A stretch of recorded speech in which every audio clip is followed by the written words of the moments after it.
इस वीडियो में हम कुछ मैकेनिज़्म है उसके इन्वर्जन्स देखने वाले हैं।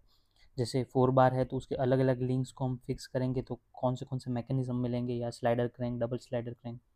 तो इन्वर्जन्स क्या है और वो क्या क्या रहते हैं अलग अलग मैकेनिज़्म में, वो देखेंगे हम। जैसे पहला जो है 4 बार चेन मैकेनिज़्म। 4 बार चेन मैकेनिज़्म जो रहता है उसके अंदर 4 लिंक रहते हैं और चारों के चारों टर्निंग पेयर रहते हैं। टर्निंग पेयर मतलब दोनों के बीच में रिवोल्यूशन हो, रिवोल्यूट जॉइंट लगा होगा। जैसे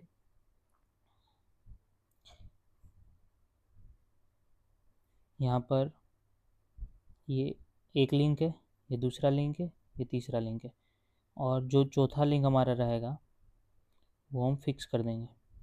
और यहाँ पर सब जगह पर ये पिन जॉइंट रहेगा जो कि रिवोल्यूट कर सकता है, दो लिंक आपस में रिवोल्यूट कर सकता है।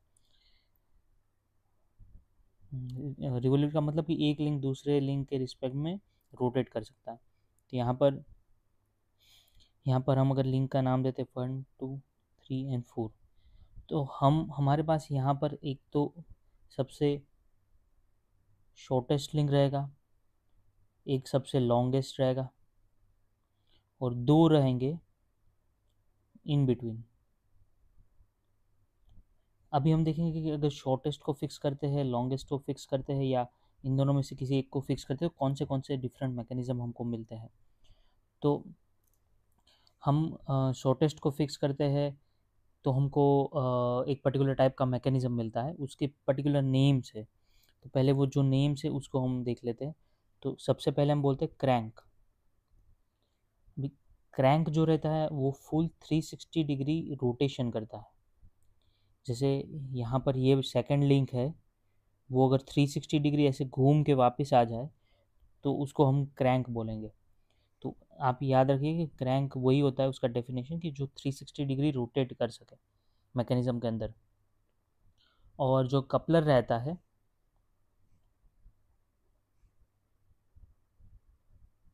एक कपलर रहता है, और तीसरा जो रहता है वो लीवर या फिर उसको बोलते हैं रॉकर। अभी इसमें कपलर जो रहता है वो होता है ऑपोजिट टू फिक्स्ड लिंक। जैसे ये यहाँ पर थर्ड लिंक जो है वो कपलर है, जो दोनों, ये मानते हैं हम कि ये इनपुट रहेगा तो ये आउटपुट रहेगा, तो दोनों को ज्वाइन करता है वो। तो जो थर्ड लिंक है यहाँ पर कपलर है, तो कपलर का जो डेफिनेशन है वो है ऑपोजिट टू फिक्स्ड लिंक। और जो लीवर और रोकर रहता है वो सिर्फ ऑसिलेट करता है। तो जो क्रैंक नहीं है वो ऑब्वियसली लीवर है, जो मतलब सिर्फ ऑसिलेशन करेगा। जैसे ये लिंक मान लीजिए कि 360 अगर रोटेट नहीं कर रहा है, यहाँ तक जा पा रहा है ऐसे, और फिर उसको वापस आना पड़ रहा है, ये उसका एंगल है मोशन का, तो उसको हम बोलेंगे रोकर या फिर लीवर। तो ये तीन हमने डेफिनेशन देख ली। अब हम क्या करते हैं, अब हम पहले तो सबसे पहले जो सबसे शॉर्टेस्ट लिंक रहेगा, शॉर्टेस्ट लिंक फिक्स्ड। तो जैसे एक एग्जांपल लेते हैं, मान लीजिए ये छोटा लिंक है हमारा सबसे, और हमारे पास दूसरे लिंक से वो उससे बड़े है, ठीक है। तो ये हमारा सबसे स्मॉलेस्ट लिंक है, और इसको हम फिक्स कर देते हैं। अभी यहाँ पर जो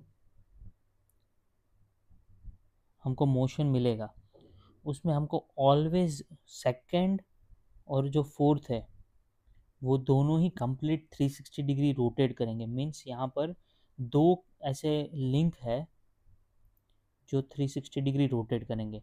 तो ये टाइप का जो मैकेनिज्म है उसको बोलते हैं डबल क्रैंक, या फिर क्रैंक क्रैंक, या फिर ड्रैग ड्रैग क्रैंक। ये तीनों नाम एक ही चीज़ के हैं, जहाँ पर हमको शॉर्टेस्ट लिंक को फिक्स कर देना है, ठीक है। तो ये पहले टाइप का हो गया। अभी दूसरा जो इन्वर्जन है, ये फर्स्ट इन्वर्जन, इसको इन्वर्जन बोलते हैं कि हम अलग अलग लिंक्स को फिक्स कर रहे हैं और हमको अलग अलग टाइप के मोशन मिल रहे हैं। अभी जो सेकंड रहेगा उसमें हम एडजेसेंट टू शॉर्टेस्ट लिंक, हम एडजेसेंट टू शॉर्टेस्ट लिंक को अगर फिक्स करते हैं तो हमारा बनता है मैकेनिज्म क्रैंक रॉकर। इसमें क्या रहता है, इसमें एक लिंक 360 डिग्री रोटेट करता है और एक लिंक ऑसिलेट करता है। जैसे ये हमारा एक लिंक है, उसके जस्ट बाजू में हमारा शॉर्टेस्ट लिंक है, फिर दूसरे कुछ रैंडम लिंक्स है हमारे ऐसे। तो हमने इस लिंक को ऐसे फिक्स कर दिया। अब यहाँ पर ये वाला हमारा शॉर्टेस्ट लिंक है, ये फर्स्ट है, ये सेकंड, थर्ड, फोर्थ। तो फोर्थ लिंक है वो शॉर्टेस्ट है। तो आप देखिए फोर्थ जो लिंक है वो कंप्लीट 360 डिग्री रोटेट करेगा, ये पॉइंट कह रहा हूँ। तो इसको बोलते हैं क्रैंक रॉकर मैकेनिज्म। और जो थर्ड हमारा है वो opposite to shortest link fixed अगर करते हैं, ऑपोजिट टू शॉर्टेस्ट लिंक। यहाँ पर देखिए आप सभी चीज़ शॉर्टेस्ट लिंक के रिस्पेक्ट में, क्योंकि शॉर्टेस्ट लिंक ही डिफाइन करता है कि मैकेनिज्म में क्या मोशन होगा। अब यहाँ पर ऑपोजिट टू शॉर्टेस्ट लिंक अगर करते हैं तो यहाँ पर एक छोटा है, ये कुछ लेंथ में रहेगा, तो ऐसा कुछ हमको मैकेनिज्म मिलेगा। ये लिंक को हमने फिक्स कर दिया, फर्स्ट, सेकंड, थर्ड, फोर्थ। तो यहाँ पर थर्ड लिंक हमारा जो है शॉर्टेस्ट है। तो यहाँ पर आप देखिए कि ये वाला लिंक और ये वाला लिंक दोनों ही ऑसिलेट करेंगे। कभी इसका मैकेनिज्म का ये पोजीशन हो जाएगा ऐसा, कभी इसका ये पोजीशन हो जाएगा ऐसा। तो ये हमेशा ऑसिलेट ही करेंगे। ये पर्टिकुलर लिंक ये कुछ रेंज में करेगा, ये पर्टिकुलर लिंक ये कुछ रेंज में करेगा। तो यहाँ पर हमको जो मैकेनिज्म मिलता है उसको हम बोलते हैं रॉकर रोकर। रोकर ऑसिलेट करता है, यहाँ पर हमने देखा था ये लीवर और रोकर जो है वो ऑसिलेट करता है। क्रैंक है वो 360 डिग्री रोटेट करता है। अभी यहाँ पर एक इम्पोर्टेंट हमको देखना है, ग्रेशॉफ लॉ। ग्रेशॉफ्स लॉ अभी ये क्या करता है, ये एक इक्वेशन देता है जिसमें अगर हमारे पास एक मैकेनिज्म है, 4 बार मैकेनिज्म, ऐसा कुछ हमारे पास मैकेनिज्म है, उसमें मानते हैं कि ये शॉर्टेस्ट लिंक है, ये लॉन्गेस्ट लिंक है, और दूसरे जो लिंक है वो पी एन क्यू है, और ये एस एल पी क्यू जो वो लेंथ है, ये सारी जो है वो लेंथ है, लिंक के लेंथ है। अब ये जो ग्रेशॉफ लॉ है ये बताता है कि अगर ये P प्लस क्यू है वो अगर ज़्यादा है या इक्वल है shortest link plus longest link से, शॉर्टेस्ट लिंक और लॉन्गेस्ट लिंक अगर कम है बाकी दोनों लिंक के समेशन से, तो यहाँ पर भी सम करना है, यहाँ पर भी सम करना है, और ये सम अगर मान लीजिए 10 आ जाता है और ये 5 आता है तो हमारा ग्रेशॉफ लॉ है वो सेटिस्फाई करता है।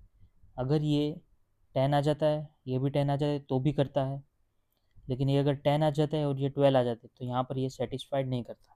अब जब ग्रेशॉफ लॉ सेटिस्फाई करता है तो हमको एटलीस्ट 1 क्रैंक मैकेनिज्म में मिलता है, एटलीस्ट 1 क्रैंक मैकेनिज्म में मिलता है जब ग्रेशॉफ लॉ सेटिस्फाई होता है।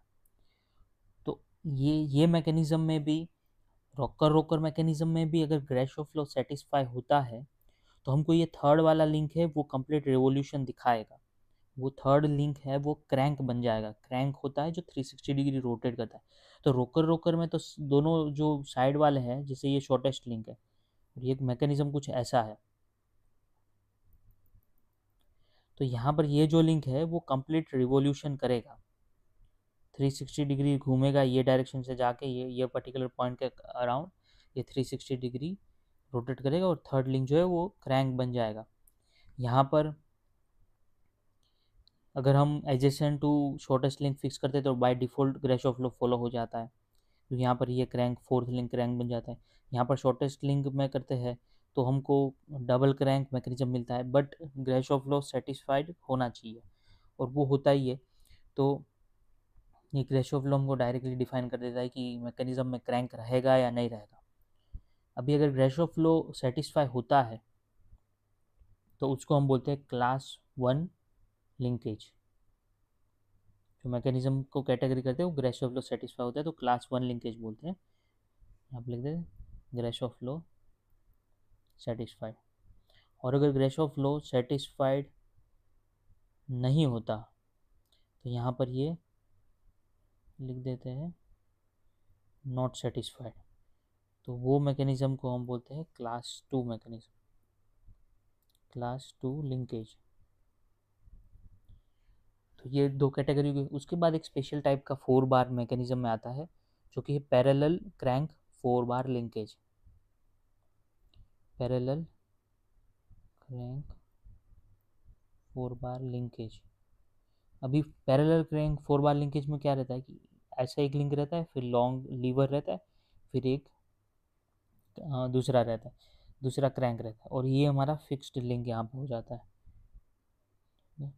ये हमारा फिक्स्ड लिंक हो गया। तो ये लिंक और ये लिंक का साइज़ सेम है और इसका साइज़ सेम है। तो यहाँ पर जो हमको मैकेनिज्म मिलता है उसमें ये पर्टिकुलर जो पॉइंट है वो भी ऐसे 360 रोटेट करता है, ये भी 360 रोटेट करता है, और यहाँ पर पैरेलल क्रैंक है क्योंकि ये दोनों 360 रोटेट करते हैं तो ये क्रैंक हो गए, और ये दोनों पैरेलल है इसलिए इसका नाम है पैरेलल क्रैंक 4 बार लिंकेज है ये। तो ऐसे इसका नाम है। तो ये ऑलवेज डबल क्रैंक मिलेगा हमको।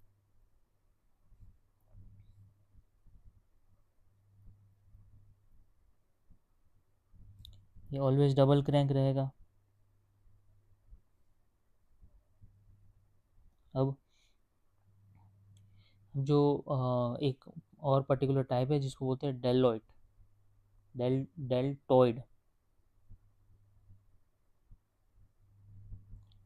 डेल्टॉइड लिंकेज जो है DELTOID, उसमें दो लिंक सेम साइज का रहेंगे। तो ये एक लिंक है, ये उसके जस्ट सिमिलर दूसरा लिंक है, दोनों के लेंथ सेम है, इसका L1 है, इसका भी L1 है। जो दूसरे दो लिंक रहेंगे वो भी सेम साइज के रहेंगे, L2। और यहाँ पर हम दो तरीके से ये लिंक को फिक्स कर सकते हैं।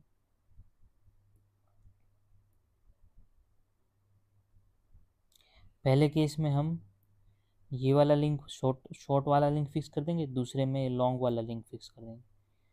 अब यहाँ पर हमको जो मैकेनिज्म मिलता है, यहाँ पर शॉर्टेस्ट लिंक फिक्स्ड है ये वाला, तो यहाँ पर हमको डबल क्रैंक मिलता है।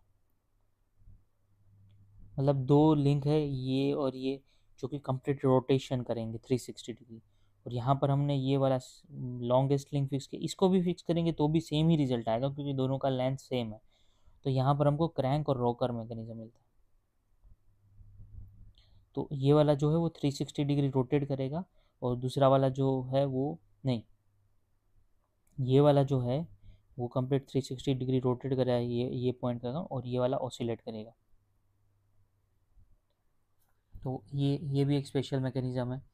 अभी दूसरे टाइप का, ये सारे के सारे एग्जांपल थे वो 4 बार मैकेनिज्म के थे, 4 बार लिंकेज के थे। यहाँ पर सारे रिवोल्यूट पेयर थे, 4 टर्निंग पेयर थे और 4 लिंक्स थे। तो ये 4 बार चेन मैकेनिज्म था। जो दूसरा टाइप का हम देखेंगे उसको बोले स्लाइडर क्रैंक मैकेनिज्म। तो उसमें एक जो लिंक था उसकी जगह पर हम स्लाइडर रख देंगे। तो ये सेकेंड टाइप है वो स्लाइडर क्रैंक चेन।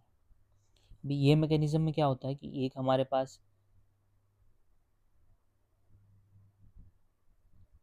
क्रैंक है ये, फिर एक लीवर है, और यहाँ पर हमारे पास स्लाइडर है जो कि एक सिलेंडर या सरफेस के ऊपर, ये भी फिक्स्ड है, यहाँ पर भी फिक्स्ड है। अब आप देखिए ये फर्स्ट लिंक हो गया, ये फिक्स्ड जो भी है पार्ट वो फर्स्ट, फिर ये जो हमारा क्रैंक है आर रेडियस का वो सेकंड हो गया, और जो लीवर है या कनेक्टिंग रोड है वो हो गया थर्ड लिंकेज, स्लाइडर हमारा हो गया फोर्थ। तो यहाँ पर भी फोर लिंक्स है, और यहाँ पर जो टर्निंग पैर है वो 3 है, और एक है वो स्लाइडिंग पैर है। तो यहाँ पर आप देखिए ये जो 1 और 4 का कॉम्बिनेशन है वो स्लाइडिंग पैर है, यहाँ पर ये स्लाइड होगा, और बाकी यहाँ पर और यहाँ पर 3 और 4 के बीच में भी यहाँ पर ये भी रिवोल्यूट पैर है। तो 3 यहाँ पर टर्निंग पैर या रिवोल्यूट पैर भी बोल सकते हैं, और एक स्लाइडिंग पैर है। अब यहाँ पर जो पहला इन्वर्जन मिलता है, हम यहाँ पर भी चारों लिंक को फिक्स करने पे अलग अलग इन्वर्जन मिलते हैं। तो यहाँ पर first inversion, second inversion, third inversion, fourth inversion. तो यहाँ पर ये सब इन्वर्जन है, ठीक है। अभी पहला जो इन्वर्जन में हम फिक्स करते हैं उसमें हम सिलेंडर जो है उसको फिक्स करते हैं। तो ये जो मैंने ऊपर मैकेनिज्म बनाया उसमें हमने फर्स्ट ये सिलेंडर को ही फिक्स किया है, तो वही इन्वर्जन है, उसमें हम सिलेंडर को फिक्स करते हैं। सेकंड जो इन्वर्जन है उसमें हम क्रैंक को फिक्स करते हैं।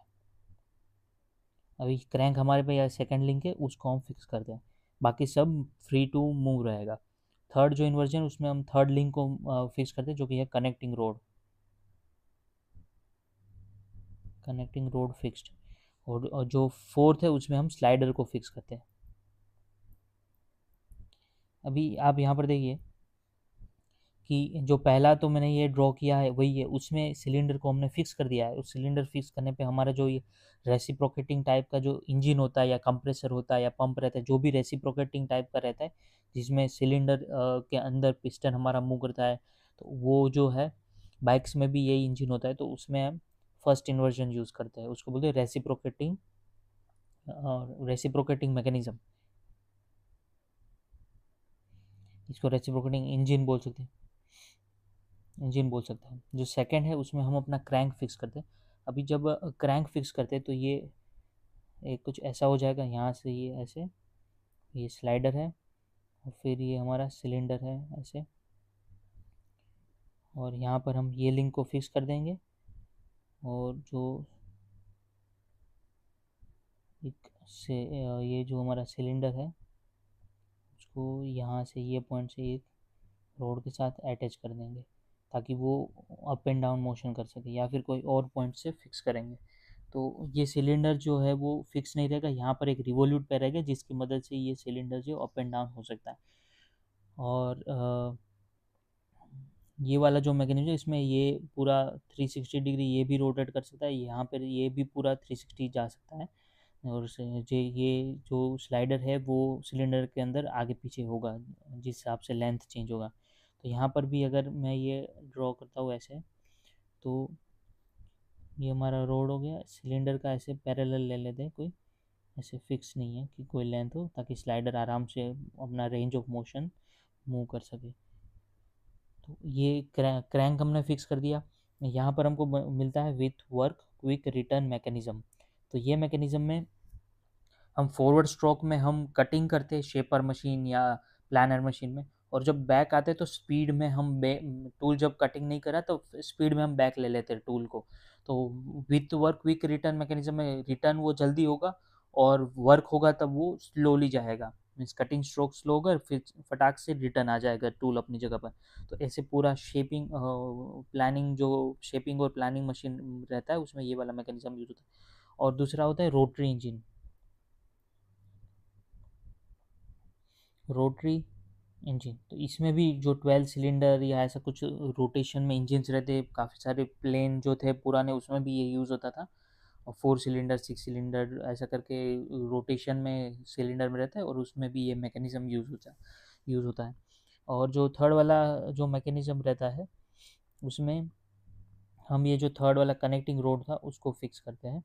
तो उसमें ये स्लाइडर ये सिलेंडर यहाँ से ऐसे, यहाँ पर टर्निंग पैर यहाँ पर टर्निंग पैर, ये स्लाइडर और इसके बीच में भी टर्निंग पैर। लेकिन यहाँ पर जो फिक्स्ड रिंग रहता है वो ये रहता है, इसको हम फिक्स कर देते हैं यहाँ तक। तो स्लाइडर भी अपनी जगह पर रोटेशन ही करेगा, जैसे सिलेंडर हमारा पूरा ये वाला मैकेनिज्म रिवोल्यूट करेगा ये पॉइंट के अकॉर्डिंग। तो इसमें हमको जो मैकेनिज्म मिलता है वो है ऑसिलेटिंग सिलेंडर इंजन। तो यहाँ पर ये जो सिलेंडर है हमारा वो ही ऑसिलेट करेगा। उसके बाद इसमें और एक मैकेनिज्म मिलता है crank and slotted liver mechanism.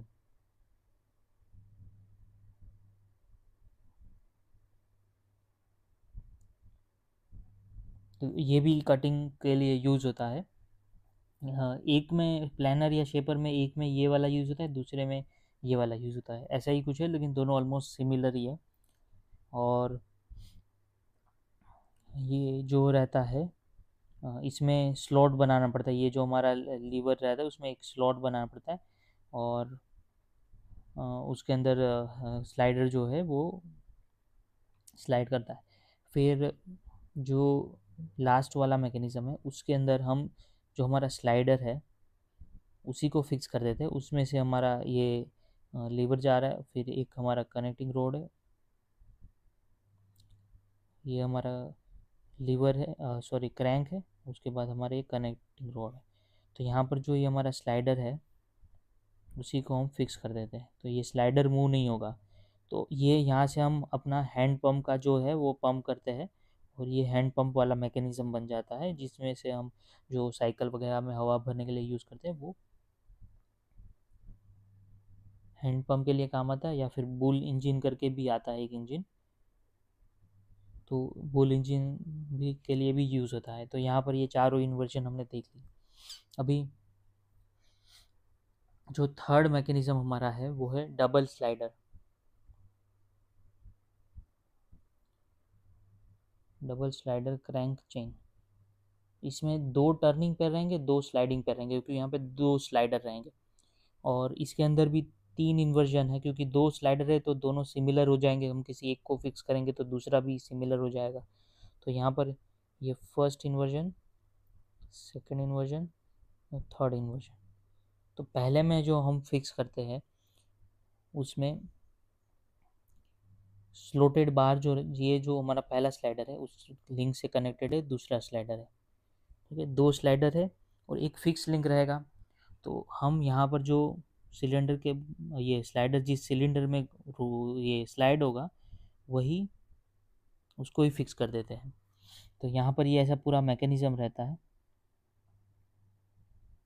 और ये जो स्लाइडर है वो यहाँ से यहाँ तक आ सकता है पूरा, और ये वाला स्लाइडर यहाँ से यहाँ तक आ सकता है पूरा। तो ये ऐसे स्लाइड करते हैं, लिंक उसके बीच में ही रहता है। तो यहाँ पर भी चार हो गए, जैसे ये स्लाइडर फर्स्ट लिंक, ये सिलेंडर सेकंड लिंक, ये जो है वो थर्ड लिंक, और जो ये वाला स्लाइडर है वो फोर्थ लिंक। अभी यहाँ पर आप देखिए, जो मैकेनिज्म ये वाले को बोलते हैं, उसको बोलते हैं इलेप्टिकल ट्रैमर। क्योंकि जब ये जो लिंक है उसको हम रोटेट कराते हैं अलग अलग पोजीशन में, ये यहाँ से ऐसे आ जाएगा, फिर दूसरा पोजीशन में जो ऊपर वाला है साइड वाला लिंक, और ऊपर वाला लिंक नीचे आ जाएगा। तो ये ऐसा मैकेनिज्म बन जाएगा, मीन्स पोजीशन चेंज होगा। यहाँ पर ये लेफ़्ट साइड में आ गया था, तो यहाँ पर ये वन लेफ़्ट में है, ये राइट में आ गया वन, और फोर्थ लिंक ऊपर ही रहा। फिर फोर्थ लिंक नीचे आ गया, और ये फर्स्ट लिंक लेफ़्ट राइट में आ गया यहाँ से ऐसे। तो ये अलग अलग पोजीशन लेगा, लेकिन ये जो पूरा लिंक के जो भी ये दोनों पॉइंट है वो एक पर्टिकुलर इलिप्स को ट्रेस करेंगे, इसलिए इसको बोलते हैं इलिप्टिकल ट्रेमर। आप ये यूट्यूब पे जाएंगे तो ये सारे मैकेनिज्म के एनिमेशन मिल जाएगा, उससे ही आपको जल्दी से समझ आ जाएगा। तो इस फर्स्ट मैकेनिज्म को बोलते हैं इलेक्ट्रिकल ट्रैमर। जो सेकंड है उसमें हम कोई भी एक स्लाइडर को फिक्स कर देते हैं, जैसे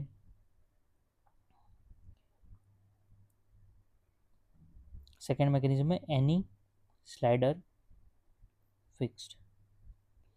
तो यहाँ पर जो मैकेनिज्म हमको मिलता है ये फिक्स्ड स्लाइडर वाला पार्ट हो गया, और ये हमारा लिंक के बाद दूसरा। आप देखिए यहाँ पर ये स्लाइडर जो था उसको मैंने यहाँ पर फिक्स कर दिया। उसके बाद ये जो स्लाइडर था उसका एक सिलेंडर रहेगा, और ये जो सिलेंडर रहेगा वो कुछ मैकेनिज्म से हम यहाँ पे ये पर्टिकुलर पूरा का पूरा एक ही लिंक है। ठीक है, और वो एक हमारा जो स्लाइडर फिक्स्ड है उसके अंदर स्लाइड कर रहा है। जैसे ये देखिए, ये फिक्स्ड स्लाइडर वन हो गया,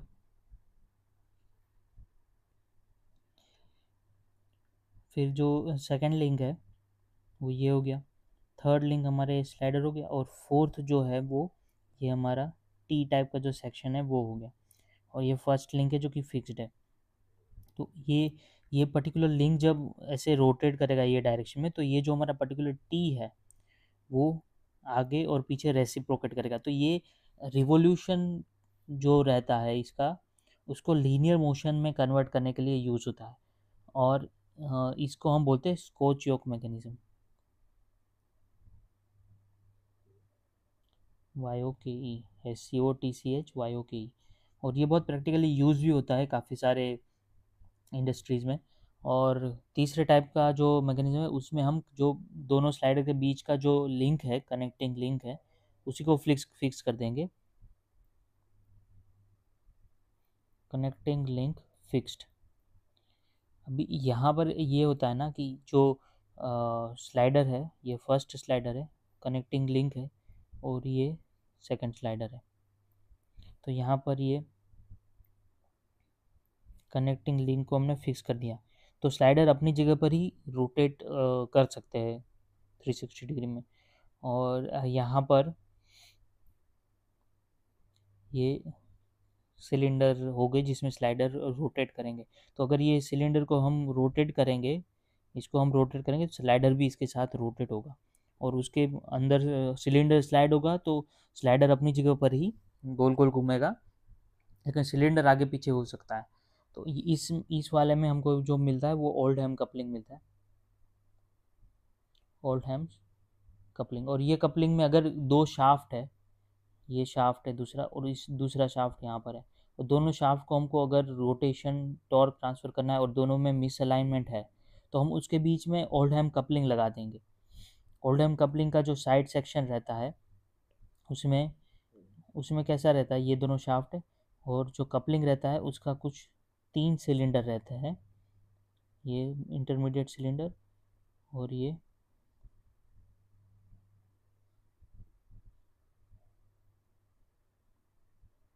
एक हो गया, ये दूसरा हो गया, और ये तीसरा हो गया। ये जो बीच वाला है, कुछ दोनों के बीच में, एग्जैक्टली बीच में से कुछ डायमेंशन पे रहेगा, ठीक है। तो यहाँ पर जो ये फर्स्ट वाला जो सिलेंडर है वो ये शाफ्ट के एक्सिस के साथ घूमेगा, और जो लास्ट वाला जो है ये, वो ये शाफ्ट के साथ घूमेगा, और इन सब के बीच में स्लॉट रहेंगे।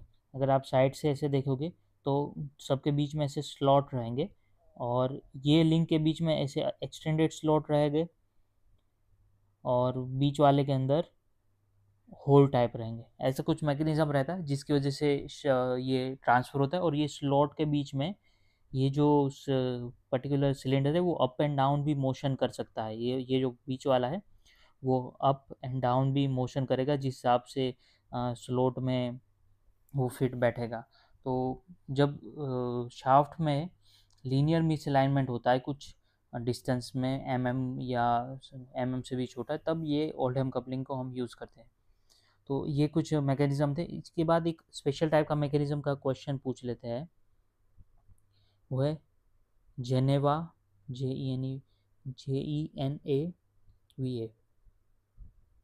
Geneva mechanism.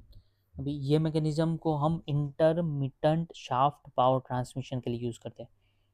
Intermittent shaft power,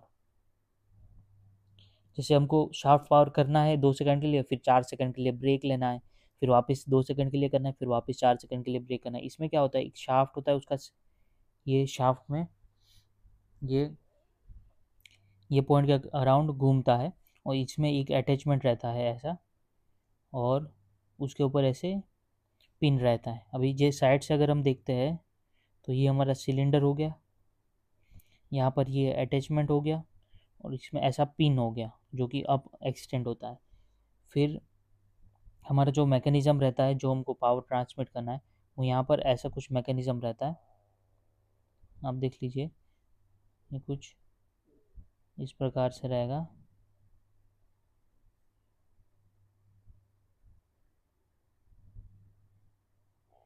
ठीक है।